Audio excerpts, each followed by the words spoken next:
In fact, nobody was hiring because I was draft status of 1A, which means you're at the top of the list to be drafted. Now, this is before the lottery and stuff. And they were drafting a number of people into the military when I graduated from high school. There was a conflict going on, it seemed like forever, in the Mideast, in Lebanon, and they were beefing up the military because of that conflict. And I got drafted that summer after I'd graduated, because I lost my student deferment when I graduated. And it's interesting because I had applied for the Navy Officer Candidate School. At Mississippi State, to regress a little bit, Mississippi State was a land-grant university, and you were required to take ROTC for 2 years, your freshman and sophomore year. It was optional for your junior and senior year, and in engineering, you didn't have room to take advanced ROTC and still graduate in 4 years. So what people did is they would go for 5 years, and they would graduate with a commission in the military as well as their degree. It took 5 years to do it. Well, I didn't have my scholarship didn't run that way, and it was going to expire, so I didn't have the money to continue. So I said, well, I'm not going to go into advanced ROTC. I'll wait till I graduate. And I wasn't even planning to go into military. Well, when I couldn't get a job after graduation because of my draft status, I was sitting there top of the list, and he says, you get your military out of the way and we'll hire you. That was the results I got from all the interviews of jobs. And anyway, I got drafted, but fortunately, well, I got my draft notice, and my mother kind of laughed because I was so upset with it that I put it back in the envelope and took it back out to the mailbox. Like I didn't get it. So she kind of said, well, it's interesting because it told me I had to report to the local selective service representative to go in the Army, because I was drafted in the Army. Well, interesting, the next day I got my appointment for the Navy Officer Candidate School. So I went to the draft board and presented the 2 letters. Well, am I in the Navy or the Army? So they looked at the date that the letters were sent, and the Navy Officer Candidate School was dated 1 day earlier than my local draft notice, because it came out of Washington and it took a day longer to get there. So they said, guess what, you're in the Navy. So the next week I went to Birmingham, Alabama on a bus and got sworn in the Navy, and then 2 weeks later I packed my bags and went to Officer Candidate School in Newport, Rhode Island. And spending the winter, this was in November, the 1st of November I believe it was, and spending the winter in Newport, going through the Officer Candidate School and getting my Navy commission. So it worked out okay.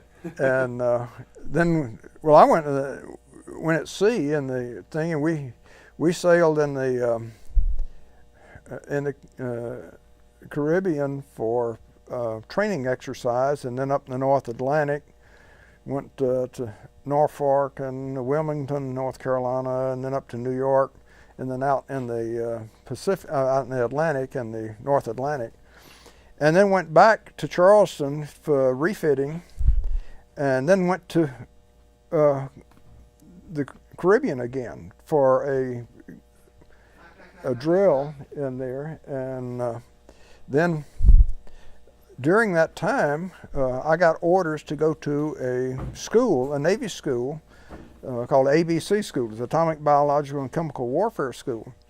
And I remember that because the executive officer gave me the orders to go, and this was on a Thursday, and I looked at him and it says, Sunday you got to report to Philadelphia Naval Shipyard. And I looked around and I said, I don't see anything but water. Am I going to swim? And he says, no, the ship is due into Guantanamo Bay, Cuba that evening, and I was to get off the ship and catch a military air transport flight out of the Navy base at Guantanamo to Norfolk, and from there a bus to Philadelphia. Well, I got to Norfolk, and instead of going to Philadelphia straight, I went back to Charleston, picked up Diane, And she didn't even know that I was coming in. This was like on a Friday or Saturday. Yeah, I think it was Saturday. And I says, we got to move right now. So we loaded up the car with young married. We didn't have anything. The apartment we was renting was a furnished apartment, so we just packed our suitcases and took off to Philadelphia. And I got in on Sunday afternoon, about an hour before reporting in time, and we started the ABC school. And about 2/3 of the way through that, we got orders to report back to the ship that the Cuban crisis has started. And there was a blockade going to be, and all the ships were required to, in the eastern, in the Atlantic, the second, we'll call the Second Fleet, had to report for part of the participation in the blockade of Cuba. So we went to the personnel office there, and it says, well, am I got to drop out of school and go back to the fleet? And it says, no, you're so close to finishing. The ship executive officer wants you to finish the school. And it was just like a few more weeks before it was finished. And so I stayed in Philadelphia going to school. And then when the school was over, they said the ship was due back into Charleston because they had blown 2 boilers on the ship. And they had to go back for repairs to stay up there 2 more weeks and then go back to Charleston to meet your ship. So I did that, and they gave me a chance to go to the boiler school. It's in 2 weeks. They had a 2-week boiler school on Navy boilers. Well, from that I became certified as a boiler inspector in the Navy for destroyer fleet boilers, and so I got the benefit out of staying there. Well, I got back just before Christmas and to the ship. It had come back into Charleston, and I met the ship, and they said, well, since you've been off to school and the officers on board had been participating in the first part of the blockade, they're going to take leave, and you're going to report on ship during the holidays. And as soon as we get the boilers fixed, we got to go back on blockades. Well, I was an engineering officer on the ship, and the boilers were my responsibility. I was the main propulsion assistant.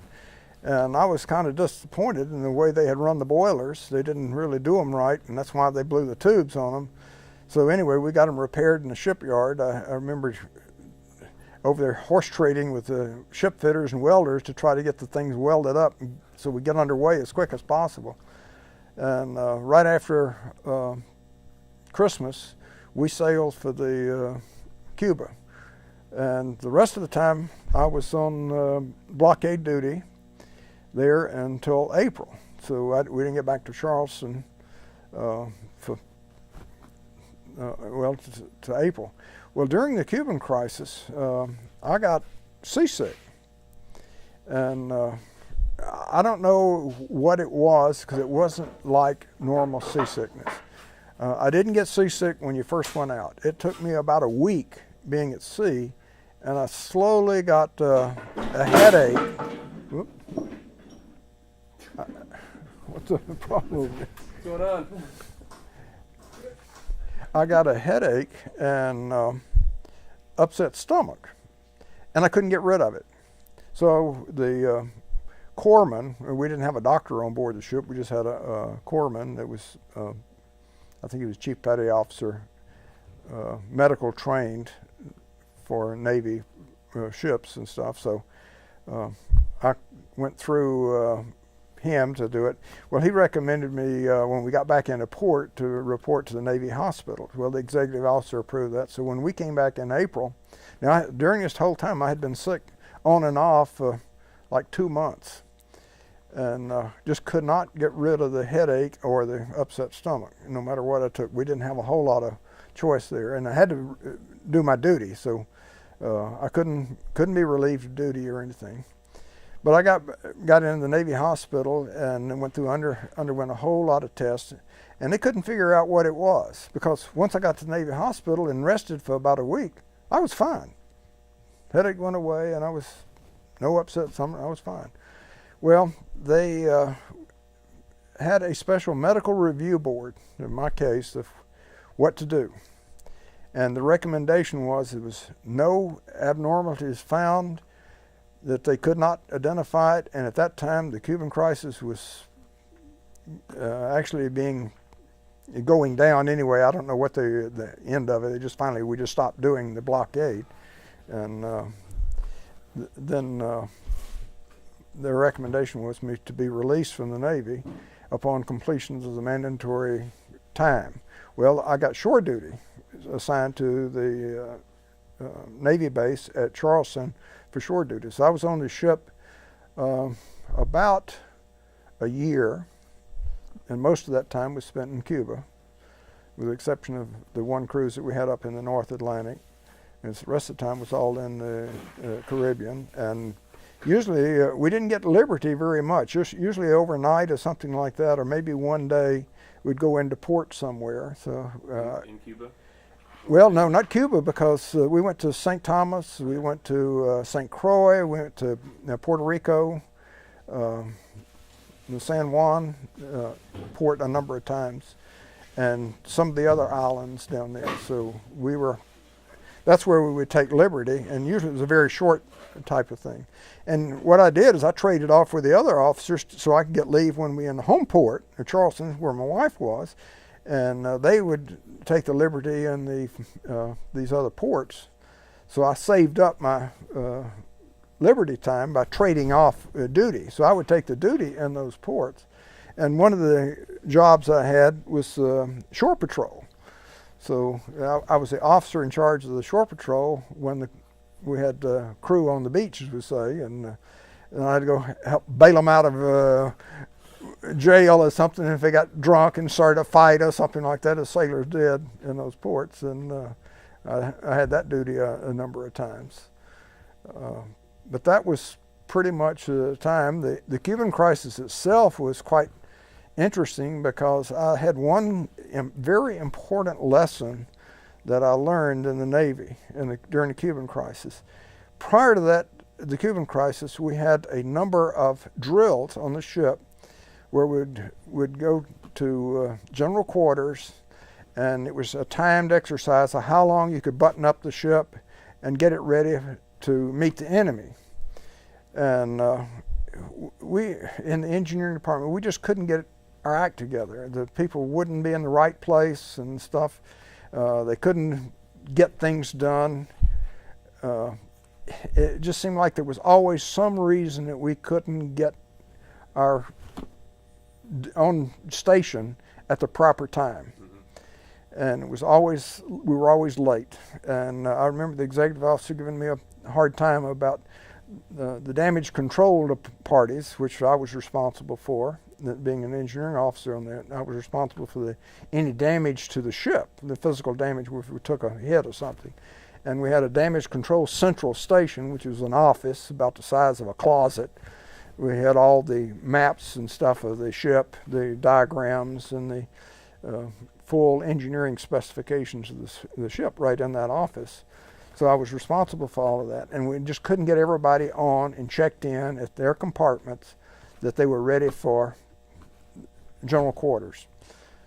But during the Cuban crisis, when it came for real, the one event that I have significant memory of is that we were in Guantanamo. We had come into Guantanamo Bay, and since it was a wartime situation, they wouldn't let us come along the pier where we normally come. Before the Cuban crisis, we went into Guantanamo, we would anchor, or actually tie up to the pier, and half of the crew would go over to the beach and the facilities there on the base. Well, during the Cuban crisis, they anchored us out in the harbor. And you would come in, you turn the ship to the exit of the harbor, so you were ready to go out on a minute's notice, and you were manned at 50% of the people, called port and starboard type duty. And this particular night, I was the junior officer in charge of the ship. There was a lieutenant that was in charge, but his background was history and English, and I was the engineering officer in charge of all the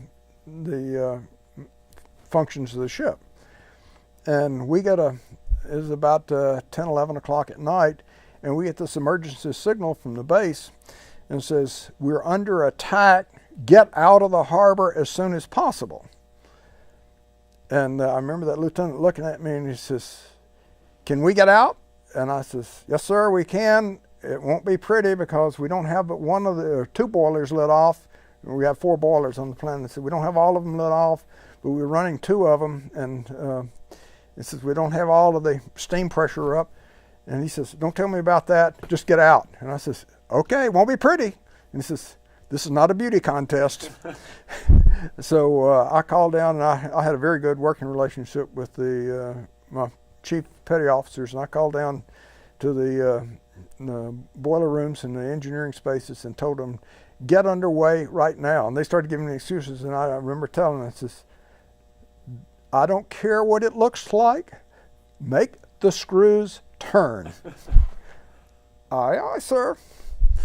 And so we started out, and they were still hauling anchors. They got the stern anchor in. The bow anchor is a big anchor, and it was hanging down, and we were starting to move the ship, and they can't get it up. I says, "The anchor's going to have problems. It's going to get in our screws." So the lieutenant says, "Break it. There's a breakaway link on the big anchor. So you hit it with a sledgehammer and you break this breakable link, and it drops into the bay." And that's what we did. We dropped our main anchor into the bay, and we started out. Well, during that time, they had all of the people on leave had orders to return to the ship. Well, we were anchored in the harbor, so the only way you can get is by boat. So the people were in these personnel boats trying to get to the ship. Well, we got some of them on board. Some of the officers came back, but we left the captain and the exec over at the officers club, and we sailed, and we went out the harbor. We were the first ship out of the harbor. We were third in line with our squadron, 4 ships, and we were third in line, and we passed the other 2. They hadn't gotten underway yet. They were still messing around with the anchors and all this stuff, and we got out the harbor. And the next morning we were out there, and the other ships, we formed up out there, and they said, well, the emergency was 2 unidentified Russian aircraft overflying the base, and they didn't know what they were going to do. They didn't know the mission, but two of them came over, and that's what they were concerned about. That's why they wanted us out, because one of the things that they drilled in us at Officer Candidate School is what happened at Pearl Harbor. The ships got trapped into the harbor and couldn't get out. And there was a story of one destroyer getting out of Pearl Harbor because they did what we did. And I remember that lesson because they said, you don't want to get caught in harbor under attack because you have no maneuvering room. And we didn't have any armament for aircraft to mount anything. Yeah, we had 2 40-millimeter mounts on each side of the destroyer, but that's no match for a bomb or something. Yeah. So we got out at sea and then we highlined the other people from other ships. The exec made it to one of the other destroyers that was coming out because he was in one of the boats coming back, and he got into the other destroyer. We came alongside the 2 destroyers, and we highlined people with like a zip line across between the thing. That's how we took mail and stuff like that on all the time, as you come alongside this thing. In fact, we took fuel on every 3rd night underway in the middle of the night.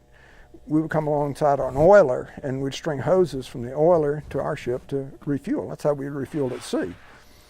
But anyway, the exec came across, and when you're highlining people, they put sailors on the line to pull it rather than the winch because you can control it better.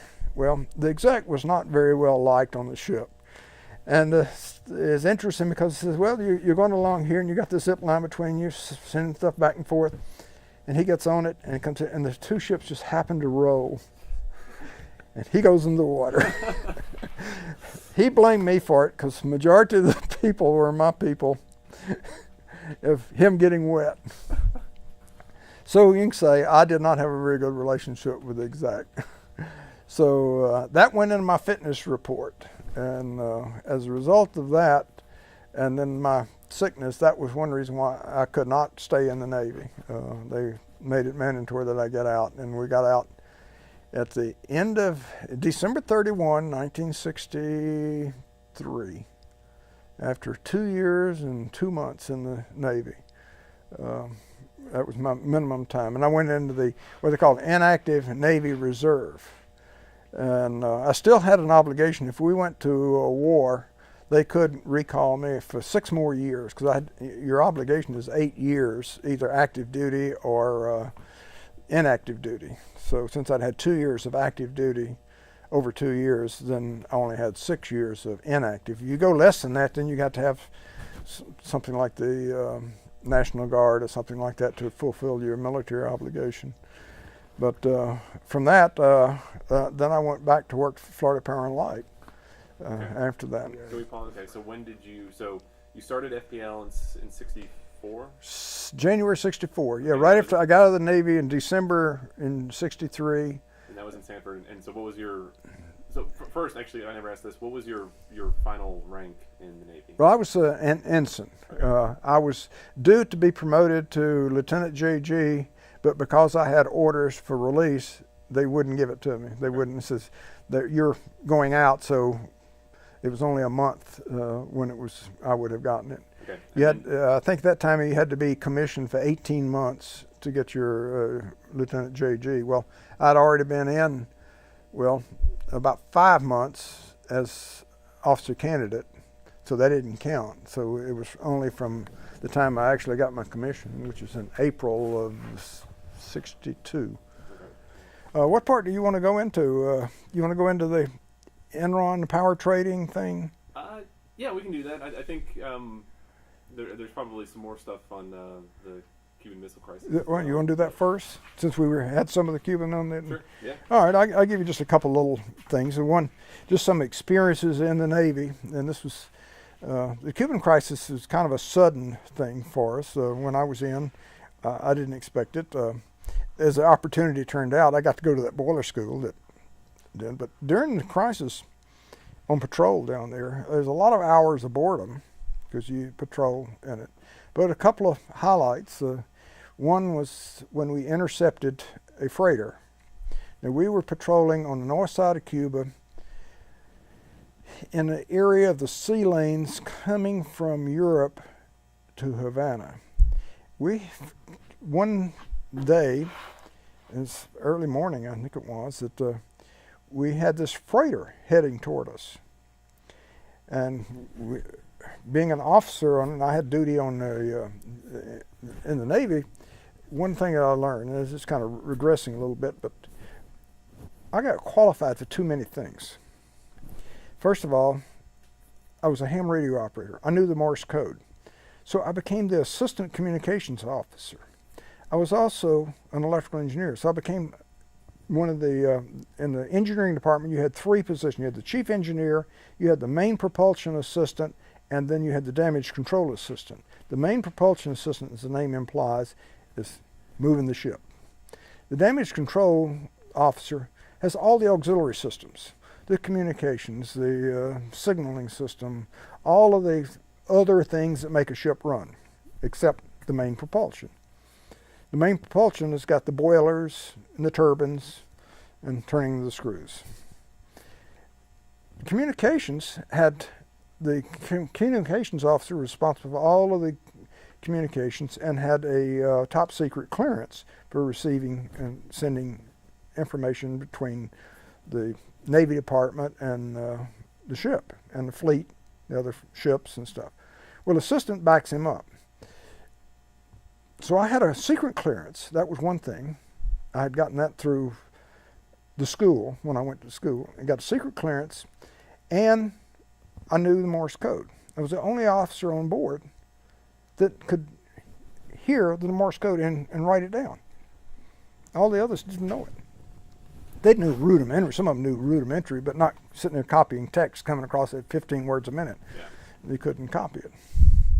So I got that. Well, as an electrical officer, I was in charge of all the electrical systems, the generators, the emergency generators, the power that ran there, all the stuff in the command center.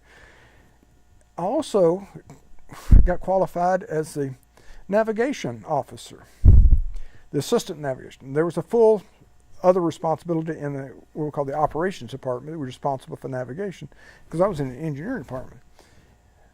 But because I had done so well in officer candidate school in navigation, and they saw that in my record, the previous executive officer saw it and says, gee, you're good at navigation, so we're going to make you the assistant navigator. So I had an assistant navigation officer, the assistant communication officer, as well as for a while, the main propulsion assistant and the damage control assistant. So all of those jobs. That probably was a contributing factor to the illness that I got in the Navy when I was out at sea for 4 months, trying to do all those things. But one is the navigation. One of the responsibilities of a navigation officer is, this is prior to GPS, is to figure out where you are in the ocean. Yeah. We did it with a sextant. We would shoot the stars. So morning and evening, every day that you didn't have an overcast or clouds or something, you had to shoot the stars and plot on the chart where you are. So I had to do that. And then I had to stand watches on the bridge because I was a line officer, which means that you ultimately could take command of the ship. I had bridge watch. As an engineering officer, I couldn't really do much to the power plant when it's running. Everything's running. If it's running good, all I had to do is look at the operating records daily. I could do that in 15, 20 minutes, go through the operating and say, yeah, that's working right, that's working, that's okay. Everything's out, and then because there's enlisted people that do all the calculation. How much water did you make through the evaporators? How much fuel did we burn? What's the level of the oil tanks? You got to know how much oil you got on board. What is the estimated time that you're going to run out of oil and need to take on oil? Line up with the operations department, rendezvous with a tanker for taking on oil, because we're at sea. You can't get into a port to take on oil. We needed oil about every 3 days.